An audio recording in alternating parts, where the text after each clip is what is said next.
السلام علیکم ریڈرز، کیسے ہیں سب؟ امید کرتی ہوں سب ریڈرز ٹھیک ہوں گے اور اپنی لائف میں بہت خوش ہوں گے۔ چلتے ہیں اپنے ناول کی طرف۔ رمز عشق بہت ہی خوبصورت ناول ہم نے سٹارٹ کیا ہوا ہے، تو نیکسٹ اس کی ایپیسوڈ پڑھنا سٹارٹ کرتے ہیں۔ ارحم اس کی گردن کو اپنے لبوں کی تپش سے بری طرح سرخ کرتا پیچھے ہوا تو حور بری طرح رو پڑی۔ اب تمہیں ایسی چھوٹی موٹی تکلیفوں کی عادت ڈال لینی چاہیے، کیونکہ اس سے زیادہ گہرے زخم تمہارے بدن کا حصہ بنیں گے۔ ان زخموں کا علاج اسی بے رحمی سے کیا جائے گا۔ اس حویلی کی بہو اور ایک خانزادہ کی بیوی ہو تم۔ یہ زندگی تم نے خود چنی ہے، اس لیے جتنی جلدی ایڈجسٹ کر جاؤ تمہارے لیے بہتر ہے۔ آئندہ اگر تمہارا ہاتھ کچن میں جلا یا کٹا، تمہیں اسی زخمی ہاتھ کے ساتھ کام کرنا پڑے گا۔ ارحم اس کا ہاتھ بے رحمی سے تھامے پٹی کر چکا تھا۔ حور کو سرد نگاہوں سے دیکھتا اپنا موبائل اور گاڑی کی چابیاں اٹھائے وہاں سے چل دیا۔ ارحم کے جانے کے بعد حور تکیے اوندھے منہ پر لیٹی پھوٹ پھوٹ کر رو دی۔ کیا بات ہے، آج اس غریب خانے کو ارحم خانزادہ نے کیسے رونق بخشی۔ ایس پی دریاب خان جو اپنی گاڑی میں بیٹھے ارحم خانزادہ کو اس کی گاڑی سے نکلتا دیکھ کر خوشگواری سے اس کی طرف بڑھا۔ ارحم خانزادہ مسکراتے ہوئے دریاب خان کے گلے لگا۔ مجھے تم سے بہت ضروری کام ہے، تمہارا قیمتی وقت چاہیے، ارحم خانزادہ نے سنجیدگی سے کہا تو دریاب خان ارحم خان کی ضرورت سے زیادہ سنجیدہ چہرہ دیکھ کر چونکا۔ قیمتی وقت تو تمہارا ہے، میں تمہارے لیے ہمیشہ حاضر ہوں، دریاب نے جواباً کہا تو ارحم اپنی گلاسز اتار کر ہلکا پھلکا سا مسکرایا۔ اندر چلو، وہاں چل کر بات کرتے ہیں۔ دریاب خان ارحم خانزادہ کو لے کر اپنے گھر کے اندر داخل ہوا۔ بولو کیا بات ہے، اتنے سنجیدہ کیوں نظر آ رہے ہو؟ ایسی کیا بات ہوگی آج تمہیں میری خدمات کی ضرورت پڑ گئی؟ دریاب نے ارحم کو خاموش بیٹھا دیکھ کر پوچھا۔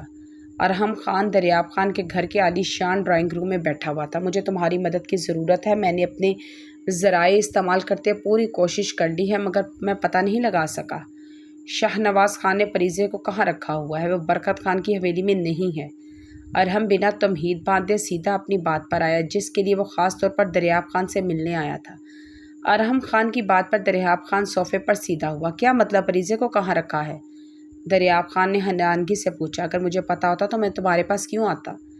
چاہو تو شاہ نواز کے سینے پر بندوق رکھ کر پریزے کا پتہ لگاؤ، لیکن مجھے گل نے دھمکی دی اگر میں نے ایسا کچھ بھی کیا تو پریزے کو نقصان پہنچا دے گی۔ ارحم نے لب بھینچے۔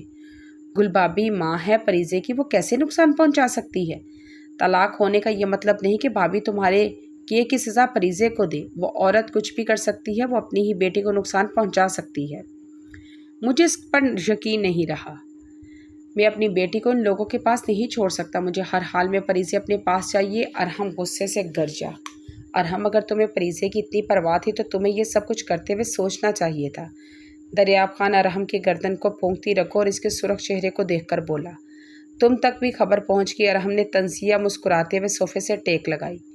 اپنی جیب سے سگریٹ اور لائٹر نکال کر سلگاتے ہوئے لبوں سے لگایا۔ ظاہر ہے پہنچتی ہی تھی، دریاب نے آہستگی سے کہا۔ اگر تمہیں دوسری شادی کرنی تھی تو تم شہر میں کر لیتے، تم اپنی دوسری بیوی کو یہاں کیوں لائے؟ یہ سب کچھ مجھے سمجھ نہیں آیا، دریاب نے الجھن بھرے انداز میں پوچھا۔ دریاب تم ان باتوں کو چھوڑو، مجھے یہ بتاؤ تم پریزے کا پتہ لگانے میں میری مدد کر سکتے ہو یا نہیں؟ ارحم نے سرد انداز میں پوچھا۔ میں اپنی ہر ممکن کوشش کروں گا پریزے کا پتہ لگانے میں، لیکن تم فکر نہ کرو، انشاءاللہ بہت جلد پریزے کا پتہ چل جائے گا، دریاب خان نے مضبوطی سے کہا تو ارحم نے اس بات میں سر ہلا دیا۔ زران نے ڈرائیونگ کرتے ہوئے ابریش کو ایک نظر دیکھا جو اس کی شال لپیٹے اسپاٹ چہرہ لیے ونڈو اسکرین پر نظریں جمائے ہوئی تھی۔ زران نے اس کے چہرے کی نافہم تاثرات دیکھ کر اپنے ہاتھ پہ ہاتھ پھیرا۔ اس کے چہرے کو تاثرات سے تھوڑا الجھ گیا۔ وہ خاموشی سے بنا کوئی بحث کیے گاڑی میں بہت سکون سے بیٹھی تھی۔ یقیناً وہ کچھ سوچ رہی تھی، لیکن کیا؟ زران خانزادہ نے ایک بار پھر سے ابریش کے سنجیدہ چہرے پر نظر ڈالی۔ اب ایسا بھی نہیں تھا کہ وہ آسانی سے اس کے ساتھ بیٹھ کر اتنا لمبا سفر طے کر لیتی، یا ممکن تھا کہ وہ اس کی دھمکی سے ڈر گئی۔ زران نے اپنی آئی برو انگوٹھے سے مسلتے ہوئے سوچا۔ اس سے پہلے اس کی گاڑی انٹرچینج کرتی، زران نے انٹرچینج سے بہت پیچھے ایک سائڈ پر گاڑی روکی۔ کیا سوچ رہی ہو؟ زران نے گاڑی روکتے ہی ابریش کے حسین نقوش اپنے دل میں اتارتے ہوئے بہت نرمی سے پوچھا۔ جو سوچ رہی ہوں وہ ابھی آپ کو کچھ دیر میں پتہ چل جائے گا، ابریش نے لب پھیلائے تو کہا۔ زران کا برخاستہ